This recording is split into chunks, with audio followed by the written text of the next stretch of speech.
Hi, my darlings. Thank you so much. Wow.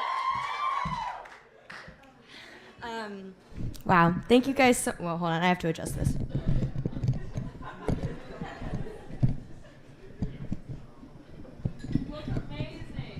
Thank you. I appreciate you guys. Thank you guys so much for coming out. I'm really excited for tonight. I'm really excited about this book. And also those opening performers, Fatima and Nick. That was amazing. Cool? Yeah, so thank you guys so much. I started writing poetry when I was 16, and I was like the kind of high school kid that didn't give a fuck about anything. I was like, I just want to stay at home and smoke weed. Like, that's all I wanted to do. And nothing really mattered to me. And when poetry came into my life, everything started to matter because I was going to write about it. So that was really powerful for me. I'm a little jittery. Thanks, guys, for just thanks. I'm doing this new thing where I like to start my shows with a little call and response. So I'm going to say some shit, and I want you to say it back. I am powerful. I am significant. I am unstoppable. I am a bad bitch. Yes, you are. You so are.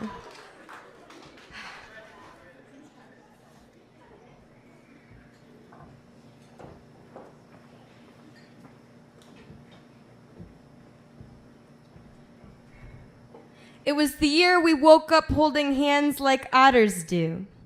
She mentions I would look cute with a gap, so I stopped wearing my retainer altogether.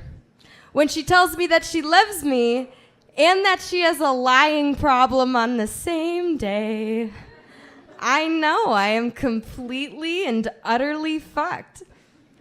She convinces me to watch Star Wars with her, and then she doesn't even watch it. She watches me watching it to make sure I'm reacting properly. I read her daily horoscope to her while she gets ready.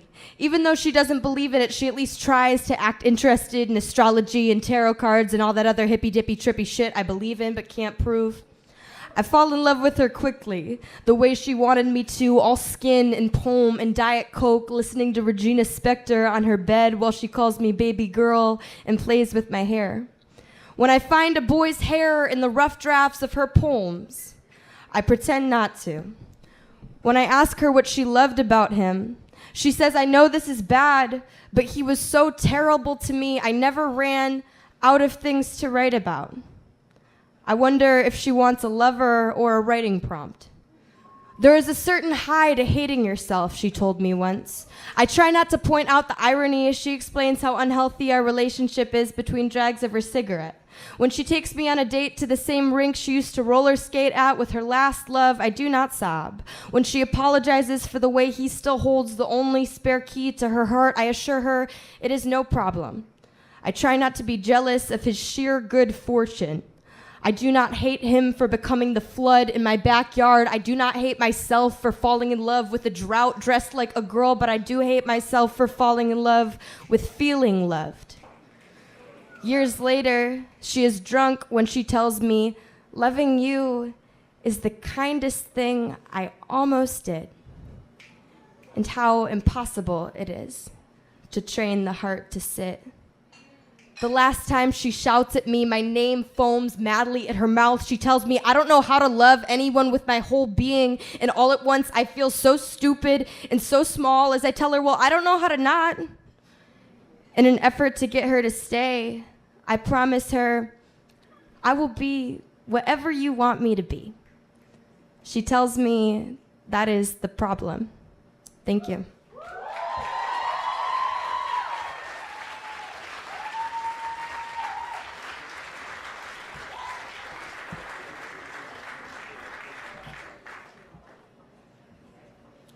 This girl slid into my DMs recently, and she was like, what's a bitch gotta do to get a poem written about her?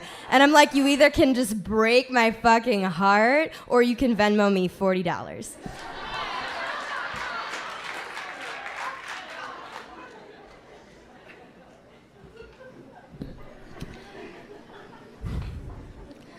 My mother looks at me like I have grown tentacles before her eyes, even though I'm pretty sure I look the same as I did 5 seconds ago, when she thought my suit jacket was just professional, before she discovers I am hella gay. The first time I heard the word, it dropped casually on the radio in the car with my mom the summer before 4th grade. It dripped down the air conditioner so noticeably, I couldn't help but ask if gay was a bad thing. She explained, it's not necessarily a bad thing, it just isn't our thing. Years later, I am 17, half daughter, half apology, all fire in the wrong kind of love. When my mother asks if I am gay, I tell her I am sorry. When she asks, how can you possibly love something that looks just like you do, I wonder how long she has hated herself. I convince myself I could pick up being straight like a sport. I just need to practice. I just need to set my mind to it. I just need to convince my mom to want to be my mom again. She sends me an email with the subject line, "Are you being gay for attention?" I am drunk with shame for hiding this unsanitary secret in the same closet as her clean linens. She wants to know when I knew, and I wish I could tell her something simple, like since swim class or the locker room, or maybe since the first day of junior high when I sat behind Shannon Whittle and smelled her Herbal Essences shampoo. My mother is old enough to be my grandmother. As a child, she would sing to me every night, "Blythe, I wished on a million stars for you."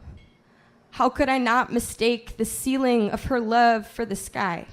And she tried to braid flowers in my hair, asked if every friend was a boyfriend, didn't mind if I brought home a bruised wrist as long as it meant I still had a prom date. She would rather take a photo of me wincing with a boy than of me smiling with a girl. My mom insists her opinion shouldn't mean anything to me because when has her opinion ever meant anything to me? And she is only one person in the grand scheme of things, so I know her opinion is not the ocean. But even if the harbor isn't very deep, people drown in their own bathtubs. Would she still have wished for me if she knew I wasn't going to love the way she taught me to? My mom insists she doesn't mind the glitter, just the mess it's left all over the house. She doesn't mind my sexuality, just how it sticks to the furniture. She is not angry with me, just exhausted. Now there's so much to clean up before we have company. Thank you.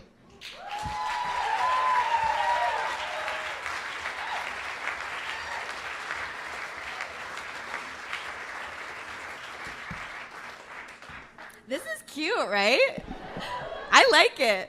I hope you do too. I'm going to read some poems from the book.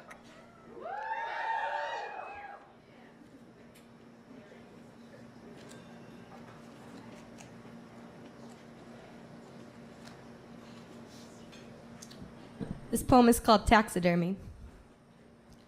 I learned love is taxidermy, the careful art of keeping alive a dead thing. This is the part that always hurts to write. But how can I not when this is my story just as much as it is my mother's? This is what it is to love something sharp, to love the woman who built you even if she didn't do it in all the right ways. Even if I have to remind myself she doesn't have to like me. Even if the house is still burning on the street I grew up on, she is the street I grew up on.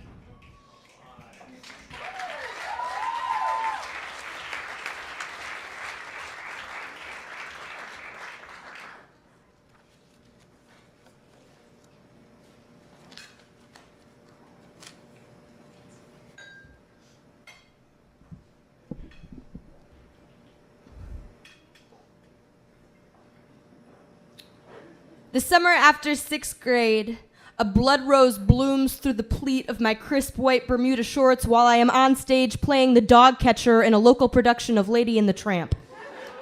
Mortified, I go home, but at home there is no one to talk to about periods, so I let shame eclipse my dilemma. I am terrified to ask anyone in my family an uncomfortable question, so I sneak into the bathroom like a burglar and grab a fistful of my older sister's pads. I taught myself to do what the women in my family do, ball up the wreckage of our blood in layers and layers of toilet paper and bury it in the bottom of the trash like a cadaver. Even then, I understood the unspoken sentiment. It would be gross and inappropriate for my father or brother to ever see the messy truth of my body.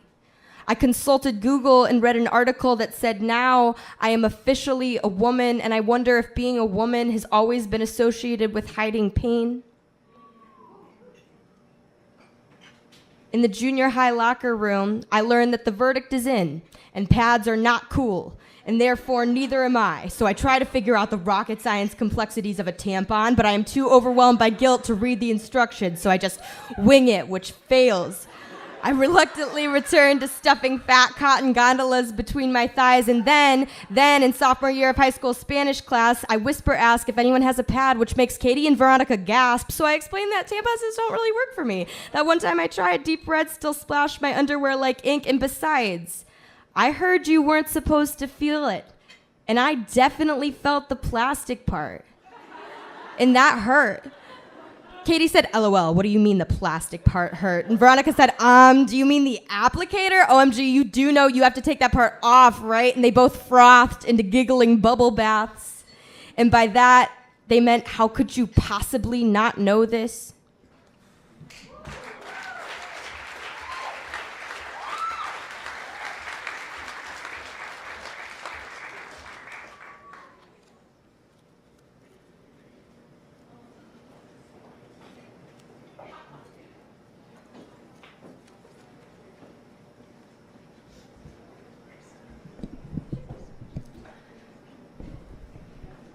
Sometimes I miss being sick. The grimiest part of me wishes I had stayed in that familiar city of gray and mental illness and whatever the opposite of healing is, where there was nothing to laugh about but plenty to write about. I've considered myself to be recovered from my eating disorder for 3 years, but I still write about it in present tense. When a friend at dinner makes a casual comment on calories, the scoreboard in my head illuminates with numbers again. And for once, I don't want to write about this. For the first time, I am embarrassed instead of proud of all of the mad things I have done for happiness. Once, I cut a ribbon the size I wanted to be and wore it around my waist like a bracelet. Bathroom scales make me feel nostalgic like a scrapbook. I flip through snapshots of my sickness, the suppers of tobacco smoke and red lipstick, or how I used to pack my lunchbox with floss and teeth whitening strips. Sometimes, I still paint my nails when I'm hungry. I can't eat until the polish is dry. I don't want to go into any more detail because what if you mistake this poem for an instruction manual? I don't know how to talk about the rabbit hole without accidentally inviting you to follow me down it. When recovery is not all yoga mats and tea and avocados, it is work. It is remembering that sucking on ice cubes does not count as supper. Body, forgive me. It is not healthy to drink so much water that your body becomes a bathtub, your organs float in like loofahs. Body, forgive me. Trying to ignore the caloric calculator in my head is like trying to ignore television subtitles, and sometimes I just can't. Body, forgive me. Killing yourself slowly is still killing yourself. Wanting to die is not the same as wanting to come home. Recovery is hard work. Not wanting to die is hard work. Once, every time you asked if I was full, I heard you say fat, but I'm trying so hard not to do that. I am trying not to search for the nutrition label on the back of a birthday candle box. I am trying not to dab my pizza with a napkin. I'm trying to stop doing things that don't make any sense. Body, forgive me. I am trying. I am trying. I am still trying.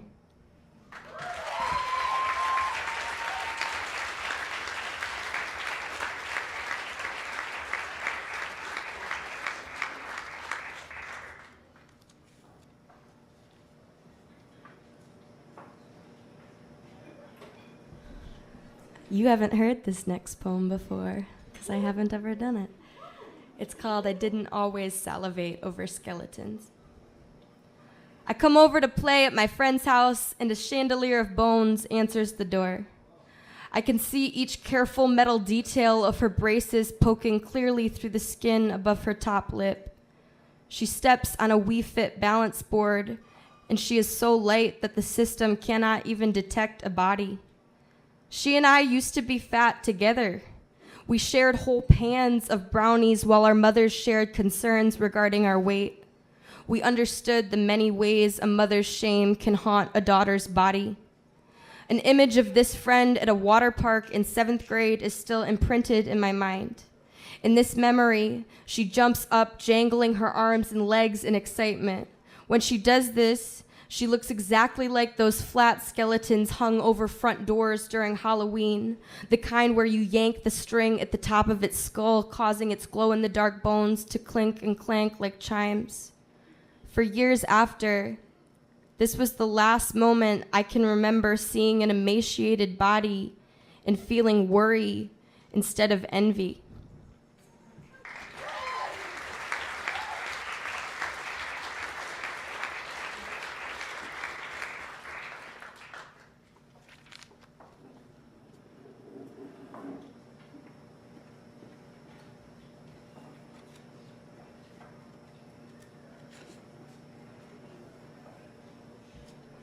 I'm going to do this poem, and then I'm going to tell you a quick funny story about this poem.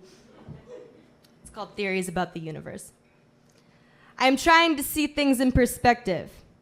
My dog wants a bite of my peanut butter chocolate chip bagel. I know she cannot have this because chocolate makes dogs very sick. Madigan does not understand this.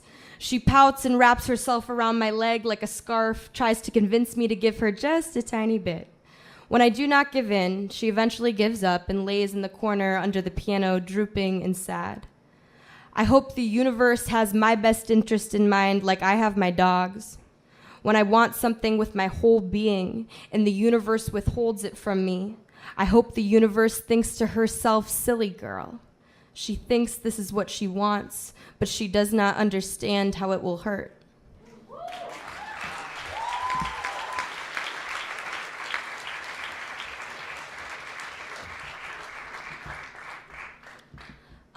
So I wrote that poem stoned when I was like 17.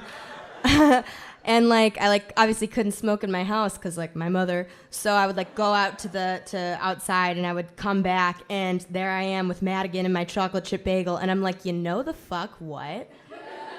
This is the fuck what? And I wrote it and put it on Tumblr and it was like one of my first poems to go viral. And it's cool because a lot of people have shared it. One of my like favorite childhood authors, Sarah Dessen, shared it and I was like, wow, if only you knew. I don't know if you'd still be proud of me, but I hope you would, Sarah Dessen.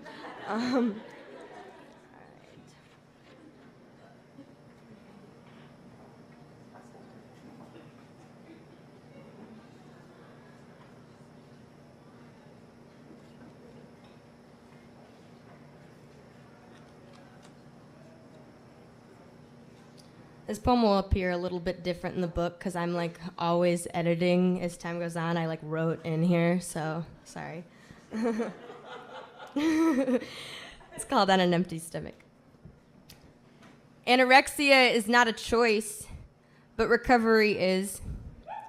One day, after years of starving and gaining and fighting, I stepped on a scale, and suddenly that number didn't say anything about me. Later that night, I ate a meal with my family, and nothing on my plate said anything about me either. Later that day, I got ice cream from a truck, and I didn't have to make myself earn it.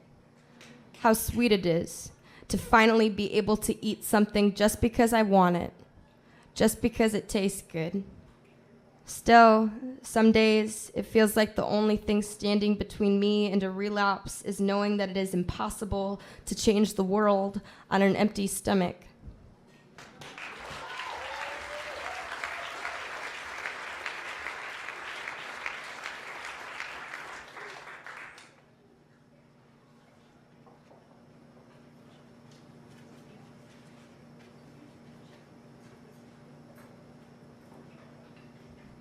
I love doing this next poem because old men on the internet hate it.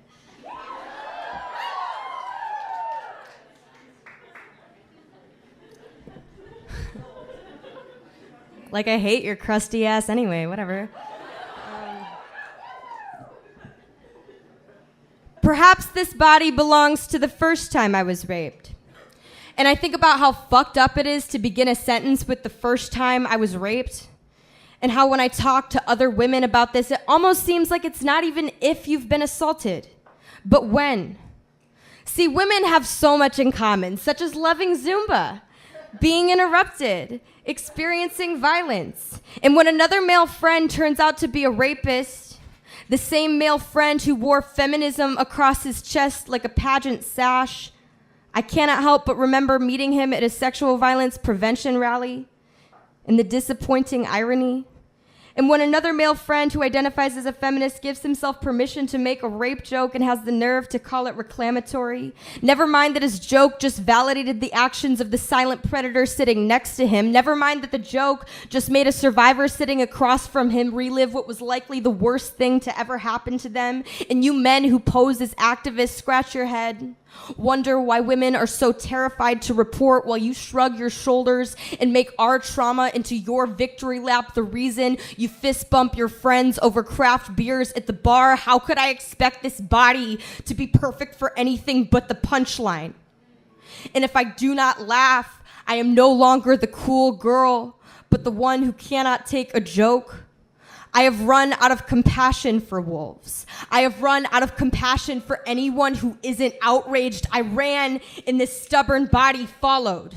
I am the opposite of forgiveness. I am all rage and shriek and flame. Outside of the women's freshman dormitory at Yale, fraternity pledges chanted, no means yes, yes means anal. I fuck dead women and fill them with my semen. A woman is found unconscious behind a dumpster, pine needles in her hair, naked, wounded, violated by a star Stanford athlete. Meanwhile, the press is more concerned with how this experience has taken away her assailant's appetite. This is not to say all men are hungry. This is not even to say all men are hunting. But haven't we all found the bones of a woman stuck like leftovers between a full man's teeth? There is a fraternity in Minnesota that paints the stone lions outside their front door the color of the panties of the last girl they successfully assaulted. You call this rape culture? I call it this morning. Shit, I was catcalled 4 times on the way here. If my trauma were made into an art museum, the most popular exhibit would showcase portraits of every man who ever assaulted me snarling, and the smell of his sweat on my pillowcase follows me to sociology, and the whole class can tell that most days I am more victim than I am survivor, and in this room, I try to write a poem about anything other than my sexual assault, but all that comes out is my throat in his hands. Hours before one of my best friends raped me on our college campus, we discussed the prospect of astral projection. He couldn't understand why I wanted to experience it so badly. Why would anyone want to leave their body? He laughed. And in this moment, we had nothing in the world in common.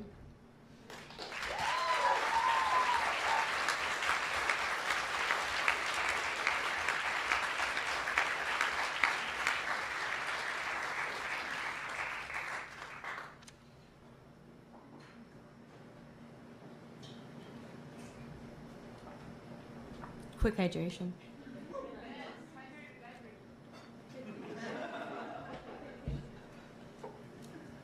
Did you say hydrate or dihydrate? Sick. Into it. I am trying to sleep on the front porch of forgiveness. I am too young to be this lonely. I didn't leave the door of my love unlocked so you could mistake my sadness for a shelf. Still, do not mistake all of my honest open for empty. I do not have room to carry anyone's chaos but mine. If I sink, it will be in my own ocean. If I float, it will be on the ship I built myself.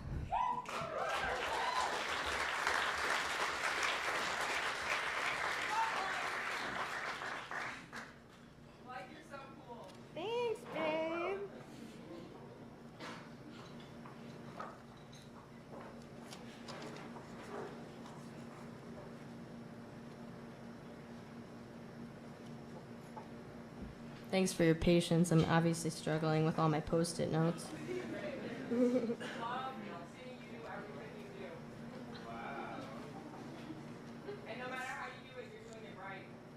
I fucking love you, Shava. Get out. Okay. All right. This poem is called I Don't Have to Forgive You. A high school boy with a pop star smile kindly offered to give me a ride home. Halfway there, he pulled the car over and yanked my ponytail like a leash, shoved my face into the pleat of his pressed khaki pants so hard I cut my lip on the teeth of his zipper.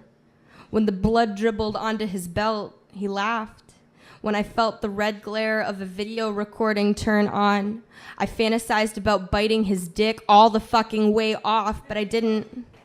I stiffened into a frozen Polaroid of a trembling teenage girl instead.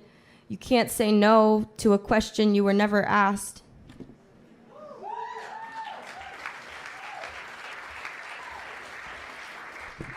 In elementary school, everyone was hopelessly obsessed with the silly thing we called the game.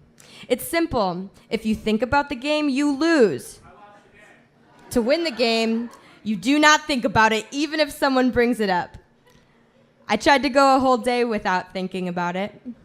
I tried to go a whole day pretending this body is not a memorial of violent memories. To live in the body of a survivor is to never be able to leave the scene of a crime. I cannot ignore the fact that I live here. At a leadership retreat, we play an icebreaker activity called Cross the Line. The instructor says, cross the line if you've survived an assault. And I think to myself, did I survive it? Or did I just get through it? Who is entitled to the name survivor? I carry a bouquet of fear. Even now, even here, I am still struck by the thunderbolt of a predator shaped like an educator. I have always hated the game because I always lose.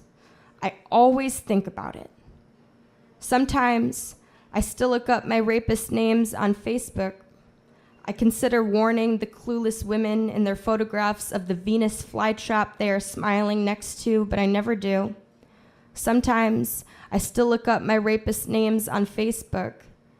Perhaps this too is a form of self-harm.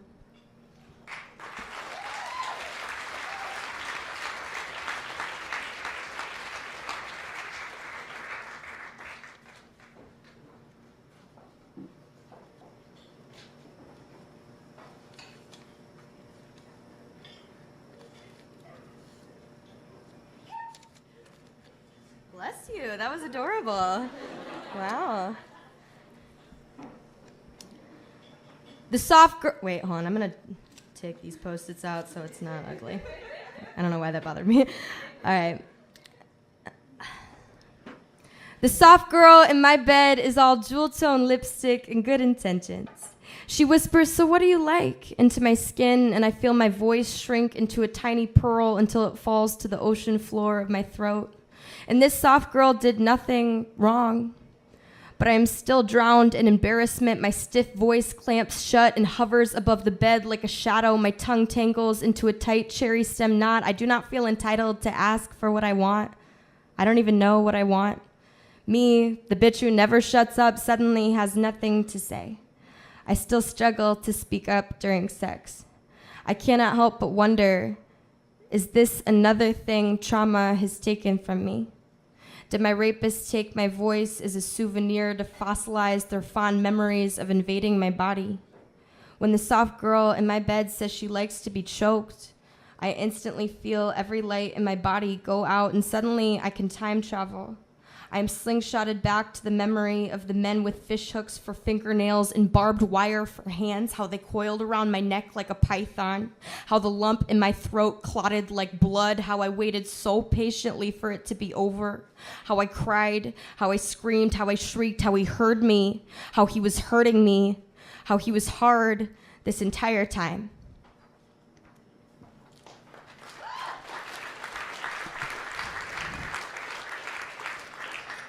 This poem is short, but it's called I'm Too Pissed to Be Sad Anymore. I'm sitting at home, voice low on the phone with the sexual assault victim's advocate. She chirps, "The first thing you need to know is that you are not alone." I tell her, "I know. That is the problem."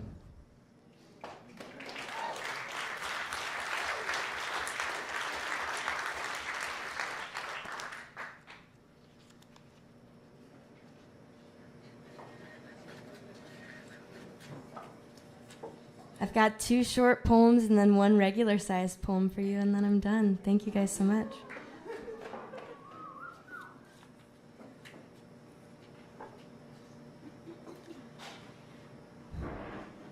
This poem is called Fossilizing Trauma. Not everything is a poem, Blythe, my mother scoffs. I laugh because I am certain everything is a poem, if you catch it in just the right light, like a Christo. But sometimes writing feels like I am turning the ugly history of my body into stone. I freeze violent memories into cement statues in these poems so they can no longer hurt me. They can only stare at me, which isn't as bad, I guess.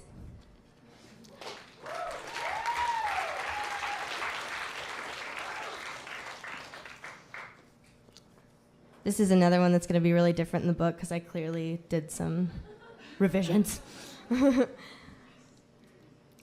Poetry is the way I choose to expose the myth of reality.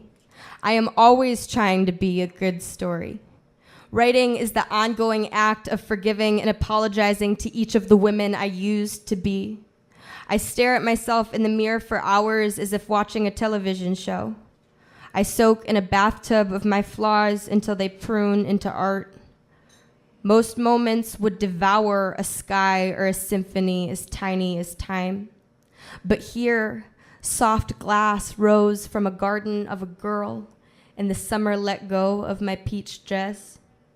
Do you still like to swim in salt storms and dance on pink clouds of ice? Please laugh with me and remember, we were sweet and young and worryingly brilliant.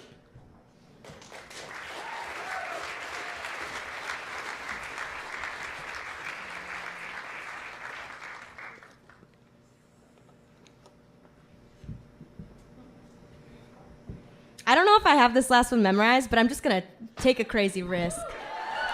Do a crazy dance. Thank you.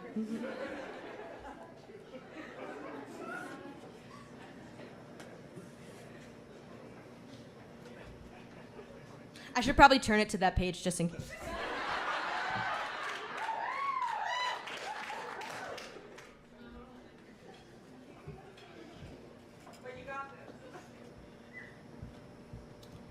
I know you think I talk too much. I know you don't think this is what a pleasant survivor is supposed to sound like. I know you are threatened because I am a thunderstorm of a woman with so much to say. Do you know how long it took me to say anything at all? Sometimes I worry I write too much about assault. I worry this is too ugly a burden to talk about. I worry I am putting too much responsibility on you, the listener. But when I talk about my trauma, I am not asking you to carry it or relieve me from it. I'm just asking for it not to be too heavy for a conversation. These experiences take up so much space inside of me. There is no socially acceptable time or place to talk about rape. I realized this at a party I didn't want to be at, dizzyingly drunk. Someone asks how I'm doing, and his name spills from my mouth into a puddle of vomit on the floor. I apologize and apologize and apologize until the host says, "Shoot, girl. Is sorry the only word you know how to say?" Suddenly, I am the embarrassed girl crying in the bathroom at the party because I made the mistake of speaking about what happened to me at what was supposed to be a happy occasion. I am afraid of wearing my recovery too publicly. I have noticed that people only stopped calling me victim and started calling me survivor when I stopped talking about it. But I have stopped bringing flowers to the grave of the teenager I used to be back when I had orchids in my hair and polka dots on my shoes bubbling over with light. I used to refuse to wear the dress I was assaulted in. I used to imagine it draped in a sash of caution tape because it was the only witness. I threw the underwear away. I didn't want to write a statement. I didn't want to file a report. I wanted to take a shower. I wanted to scream, my statement is that I woke up today. My statement is that I stayed here in this body. But every day, I find new ways to heal. I wear the dress I was assaulted in, and I do not associate it with him just to remind myself he does not own a single fucking part of me.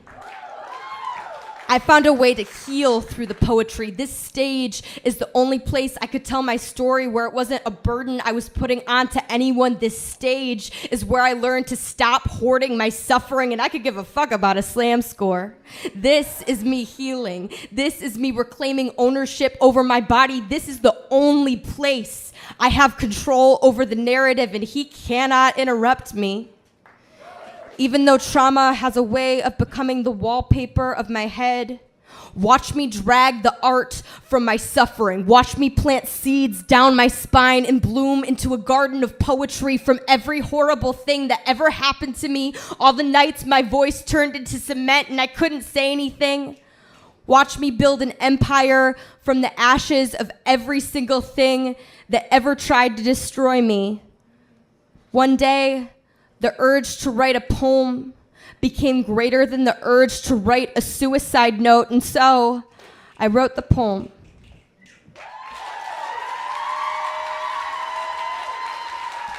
Thank you guys so much. I love you. I appreciate you. I'll be signing books all night after I go make sure my lipstick's not fucked up. Thank you guys.